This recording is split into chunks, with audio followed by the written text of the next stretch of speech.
All right, welcome back. Today, we are diving deep into the powerful and, let's be honest, sometimes unsettling ideas from Robert Greene's The Daily Laws. We're going to break down the core principles for navigating what he calls the hidden game of life. So let's get right into it. Now, the book kicks off with this really stark warning, and we're starting there too because, well, it's the fundamental idea you have to get your head around. This isn't really meant to scare you, but it is meant to wake you up. The whole point is that the world you walk through every single day, it's just not as simple or as innocent as it looks on the surface. So, what does he mean by a hidden battlefield?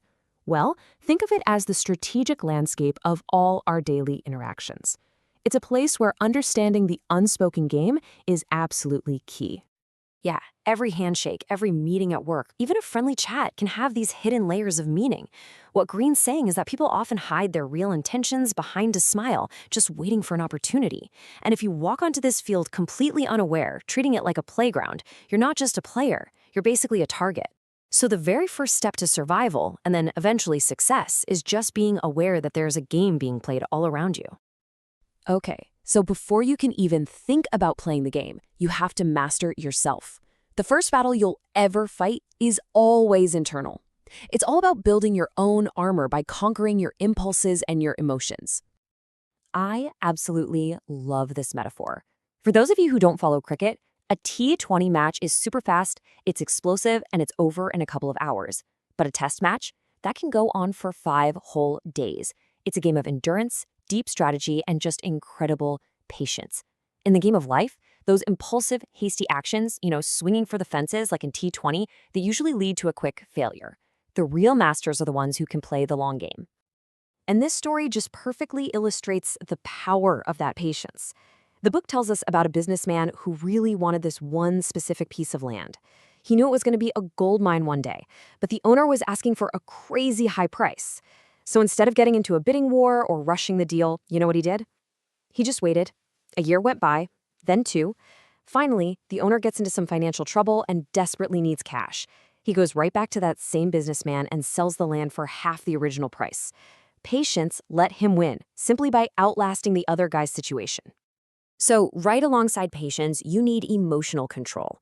There's this great old story about 2 kings who are about to go to war. The first king knows his army is smaller. So what does he do? He sends this incredibly insulting letter to the second king, mocking his courage, his family, everything. The second king, totally enraged, immediately orders this full-scale, completely disorganized attack out of pure anger. And his much larger army, because it was fighting with emotion instead of strategy, was just easily defeated. So the bottom line is this: when you react emotionally, you are being controlled. But when you act with calculation, you are in control. So this is it. This is your internal armor. It's made of these key pillars. First, finding what Greene calls your life's task, that core purpose that really drives you. Then, mastering your emotional responses so they don't end up mastering you. Also, cultivating that deep strategic patience we talked about. And finally, just trusting the process. Trusting that all those small daily efforts are building something strong, even when you can't see the results right away. Okay, once that internal armor is in place, it's time to start looking outward. This role is all about learning to see people and situations for what they truly are, not what you wish they were. It's about seeing behind the masks people wear. Greene says life is basically a stage, and everyone's an actor wearing a mask. Think about this. There's a story of a new employee who was just unbelievably sweet and helpful. He'd bring coffee for everyone, he'd offer to help with their work, and he quickly won everybody over. But what was he really doing? He was taking notes. He was observing everyone's weaknesses, their insecurities, their mistakes. And when the time was right, he used all that information to maneuver right past them and get promoted. He showed them the mask of a helpful friend, but behind it was the face of a ruthless strategist. What's really fascinating about this slide is how it forces us to confront our own wishful thinking. We all want to believe in the world on the left. The book shares the story of a girl whose friends kept warning her that her boyfriend was just using her, but she just refused to see it. She was living in her perfect, idealized version of the relationship. Then, one day, he betrayed her, and her whole world came crashing down. Not because reality was cruel, but because she had refused to even look at it. Seeing the world as it is, the calm on the right, that isn't being pessimistic, it's just being realistic. And honestly, it's the only way to protect yourself. So, how do you actually see behind the mask? This right here is the tool. Pay way less attention to what people say, their promises, their compliments, their big apologies, and just watch what they do consistently. How do they act when they're under pressure? How do they treat people they don't need anything from? Their patterns of behavior will show you their true character far more reliably than their words ever will. All right, so you've mastered yourself and you've learned to read the world. Now what? Now it's time to play your game. This is about shifting from defense to effective strategic action. Let's look at a really famous example. For a long time, if you owned a mobile phone, there was a very good chance it was a Nokia. I mean, they were dominant. They were basically indestructible, and they seemed completely unstoppable. They were the absolute kings of the industry. And then the smartphone era crashed onto the scene with Android and iOS. But Nokia, sitting comfortably on its throne, just refused to adapt. They really believed their brand was too big to fail. They stuck to their old ways while the entire world changed around them, and in just a few short years, they became totally irrelevant. They didn't just fall from the top, they pretty much vanished. It is the ultimate cautionary tale. Adapt or you will perish. So, this is how you avoid becoming the next Nokia.